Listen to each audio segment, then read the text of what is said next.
Halo, Assalamualaikum warahmatullahi wabarakatuh. Terima kasih untuk yang sudah datang ke channel aku.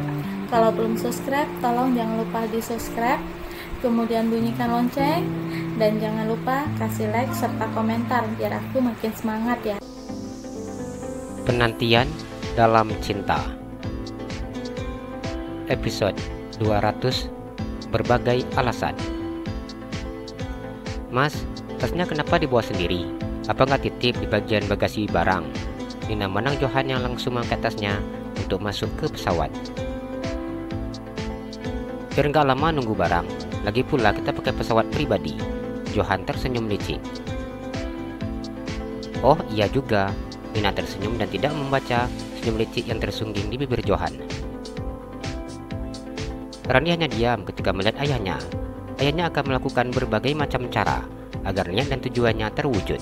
Ia sudah mulai mengenali sifat ayahnya yang terlihat lunak, padahal keras. Kalau begitu, Nina aja yang bawa. Nina tersenyum dan berniat untuk mengambil travel bag yang saat ini dipegang Johan. Nggak usah dek, biar mas yang angkatkan. Ini berat, Johan beralasan. Nina memandang Johan dengan tatapan penuh tanya. Johan tertawa ketika Nina menaruh curiga terhadapnya. Nanti, bila pesawat akan jalan, mas akan keluar.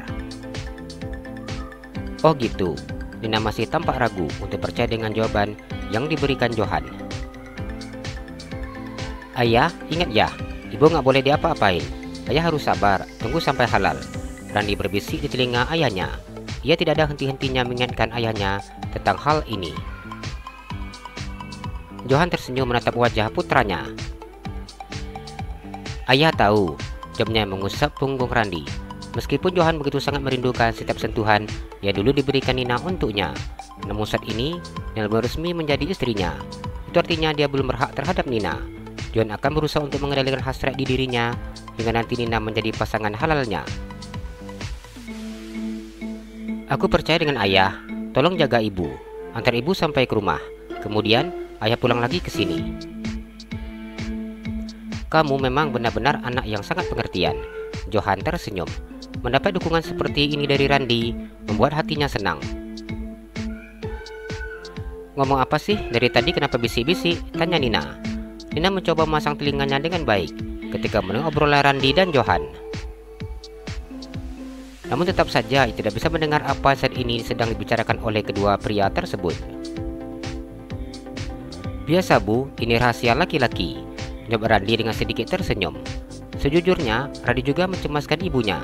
Setelah mengetahui seperti apa keluarga diri ayahnya, Mbak Randi tidak tenang dan waspada. Namun ia tidak bisa memaksa untuk mengantarkan ibunya pulang ke Jakarta, mengingat Randi sudah memiliki janji dengan klien. Nina menang Randi dan Johan secara bergantian. Johan hanya tersenyum ketika melihat cara Nina menatapnya seperti ini. Ibu, hati-hati ya, jangan lupa pesanan untuk calon istriku. Tolong diberikan. Randi memeluk ibunya. Nina tersenyum memandang putranya. Anak ibu harus baik-baik di sini. Nina tersenyum memandang wajah putranya. Hari-harinya pasti akan berbeda ketika tidak ada Randi di dekatnya. Meskipun saat ini putranya sudah dewasa, namun tetap saja ia akan merindukan Randi dan mencemaskannya. Selama ini, Nina tidak pernah berpisah dengan putranya seperti ini, terkecuali ketika Randi ada tugas keluar kota. Ibu, jangan mencemaskan aku. Aku akan baik-baik saja. Aku juga tidak tahu seperti apa nanti rasanya bila tidak ada ibu. Randi menang ibunya dengan gaya manjanya. Hahaha, anak ibu ini sudah besar, jangan seperti anak kecil lagi. Nina mengusap pipi putranya. Sebesar apapun aku tetap anak ibu. Aku pasti akan merindukan masakan ibu. Randi tersenyum menutupi rasa sedihnya. Sebentar lagi Randi akan menikah dan memiliki istri. Bila nanti Randi sudah menikah, maka istrinya yang akan masakkan untuk Randi. Nina tersenyum dan mengusap bahu putranya. Nanti ibu tolong bantu ajarin calon istriku masak ya bu. Randi tersenyum. Nina tertawa dan menganggukkan kepalanya. Nanti ibu akan mengajarkan Sela masak rendang, gulai ikan mas, ayam goreng, dendeng balado, dan asam pedas ikan patin. Ibu akan memastikan bahwa Sheila bisa masakkan menu favorit anak ibu. Nina tersenyum. Ia ingin menantunya bisa masak untuk putranya, agar Sheila bisa mendapatkan hati suaminya 100%. Begitu banyak terdengar di telinga Nina kisah-kisah perceraian antara pasangan suami istri. Tidak sedikit yang mengatakan menceraikan istrinya karena istrinya yang tidak pandai memasak. Para laki-laki bercerita tidak pernah merasakan enaknya makan ketika di rumah, bahkan mengatakan bahwa pengeluaran sangat boros karena istrinya tidak tahu memasak. Pada akhirnya, para suami betah duduk di warung makan dan menjalin hubungan dengan pelayan yang bekerja di warung makan tersebut. Nina tidak ingin masalah seperti ini terjadi dalam rumah tangga putranya. Apalagi Sheila sudah menjadi anak yatim piatu. Itu artinya yang harus membimbing calon menantunya dan mengajarinya. Johan menolak Randi dengan tidak suka. Mas juga mau dipeluk, Dek. Johan mengembangkan tangannya. Melihat sikap Randi yang manja dengan ibunya membuat Johan cemburu. Mas ini kenapa? Nina membesarkan matanya. Randi dipeluk, Mas enggak. Johan diam ketika Nina membesarkan matanya. Jangan lama-lama, ayo berangkat, ajak Johan. Ibu berangkat dulu ya, Nina tersenyum. Iya Bu, hati-hati. Salam untuk Sheila. Nina menganggukkan kepalanya. Ia pergi meninggalkan Randi dan melambaikan tangannya ketika akan masuk ke pintu menuju pesawat yang sudah menunggunya. Randi tersenyum ketika melihat ayah dan ibunya. Saat ini ayahnya sudah memperketat keamanan terhadap seluruh anggota keluarganya. Bahkan dia sudah memberikan pengawal khusus untuk putranya dan juga untuk ibunya nanti di Jakarta. Namun ayahnya belum memberitahu hal ini kepada ibunya. Johan berjalan bersama dengan Nina. Pada itu sedang mencari kesempatan untuk menggandeng tangan calon istrinya. Namun Johan membatalkan niatnya ketika Nina mengepalkan tangannya dan mendekatkan dengan wajahnya. Galak amat. Belum sah Mas, Nina memelototi Johan.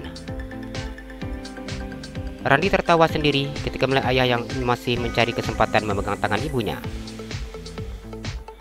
Dasar ABG tua.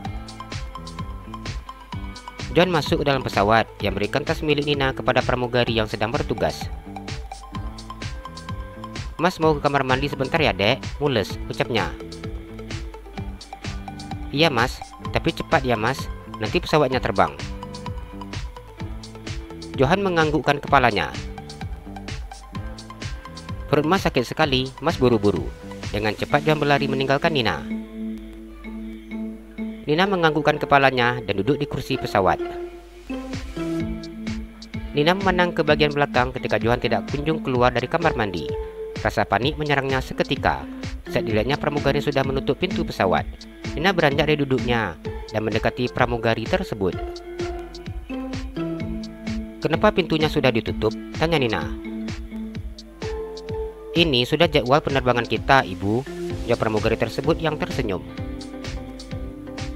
Tapi, maaf Ibu, kita harus berangkat sekarang karena jadwal penerbangan kita sudah dijadwalkan. Jadi kita harus berangkat sesuai jadwal. Pramugari itu menjelaskan dengan tersenyum dan pergi dengan cepat. Nina diam dengan mulut yang masih terbuka. Ia duduk kembali di kursinya dan mengambil sabuk pengamannya. Nina menang ke arah belakang berulang kali. Saat ini ia bingung harus berbuat apa. Nina melihat Johan yang keluar dari kamar mandi dengan berlari. Apa pesawat sudah terbang? Johan berkata dengan nafas naik turun. Saat ini pesawat sudah mulai akan terbang. Johan panik dan menarik sabuk pengamannya. Iya Mas, jawab Nina.